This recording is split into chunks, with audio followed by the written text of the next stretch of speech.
നമസ്കാരം. നാസ് സിനിമ വിഷൻ്റെ പുതിയ വീഡിയോയിലേക്ക് എല്ലാവർക്കും സ്വാഗതം. ജിത്തു മാധവൻ സംവിധാനം ചെയ്ത ആവേശം, ഫഹദ് ഫാസിൽ നായകനായ ആവേശത്തിൽ 100% വ്യത്യസ്തമായ വേഷത്തിൽ ഫഹദ് ഫാസിൽ നമ്മെ വിസ്മയിപ്പിക്കുന്നു. ഇതൊന്നുമല്ല ഞാൻ, ഇനിയും ഒത്തിരി ചെയ്യാനുണ്ട് എന്ന രീതിയിലുള്ള അടിപൊളി പെർഫോമൻസാണ് ഫഹദ് ഫാസിൽ ഈ ചിത്രത്തിൽ കാണിച്ചിരിക്കുന്നത്. ജിത്തു മാധവൻ്റെ രോമാഞ്ചം എന്ന ചിത്രത്തെ മറികടക്കുന്ന പെർഫോമൻസ് കൊണ്ടാണ് ഈ സിനിമ ശ്രദ്ധേയമാവുന്നത്.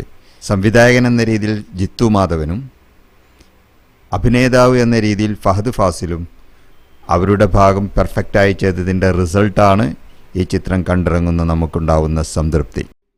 ഈ ചിത്രം തീർച്ചയായിട്ടും നിങ്ങൾ തിയേറ്ററിൽ പോയി തന്നെ കാണണം. കാരണം അത്രക്ക് തിയേറ്റർ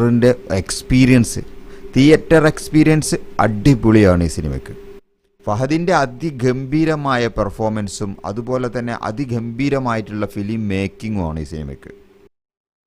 ഇതേപോലെ തന്നെ വിനീത് ശ്രീനിവാസൻ്റെ വർഷങ്ങൾക്ക് ശേഷം 100% എൻ്റർടൈൻമെൻറ്റ് ചിത്രമാണ് വർഷങ്ങൾക്ക് ശേഷം.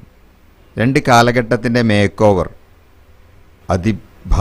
അതിഗംഭീരമായി ചെയ്തു വെച്ചിട്ടുണ്ട് ഈ ചിത്രത്തിൽ. പ്രണവ് മോഹൻലാലും നിവിൻ പോളിയും ധ്യാൻ ശ്രീനിവാസും എല്ലാം ചേർന്ന് അതിമനോഹരമായൊരു ചിത്രമാണിത്. നിവിൻ പോളി ശക്തമായി തിരിച്ചു വരുന്നു എന്ന് തന്നെയാണ് ഈ ചിത്രം നമുക്ക് തരുന്നൊരു മെസ്സേജ്. അതുപോലെ തന്നെ ധ്യാൻ ശ്രീനിവാസൻ, ധ്യാനിനെ ഇൻ്റർവ്യൂകൾക്കും ചാനൽ ചർച്ചകൾക്കും മാത്രമേ കൊള്ളാവൂ എന്ന് പറയുന്നവർക്കുള്ള മറുപടിയാണ് ഈ ചിത്രം. അതിമനോഹരമായിട്ടാണ് ധ്യാൻ ഈ ചിത്രത്തിൽ പെർഫോം ചെയ്തിട്ടുള്ളത്. പ്രണവ് മോഹൻലാലിൻ്റെ പെർഫോമൻസും വളരെ ഭംഗിയായിട്ടുണ്ട്. നല്ല തിരക്കഥാകൃത്തുക്കളും സംവിധായകരും ഉണ്ടെങ്കിൽ പ്രണവ് മോഹൻലാലിനും നല്ല രീതിയിൽ പെർഫോം ചെയ്യാൻ സാധിക്കും എന്ന് തെളിയിക്കുന്ന ചിത്രം കൂടിയാണിത്. ആദ്യ ഷോയിൽ കണ്ടിറങ്ങിയ ഒരാൾ പോലും നെഗറ്റീവ് പറയാത്ത 2 സിനിമകളെയാണ് ഇന്ന് ഞാൻ നിങ്ങൾക്ക് പരിചയപ്പെടുത്തിയത്. മലയാള സിനിമ ചരിത്രം തിരുത്തി കുറിക്കുന്നു എന്ന് തന്നെ വേണമെങ്കിൽ പറയാം.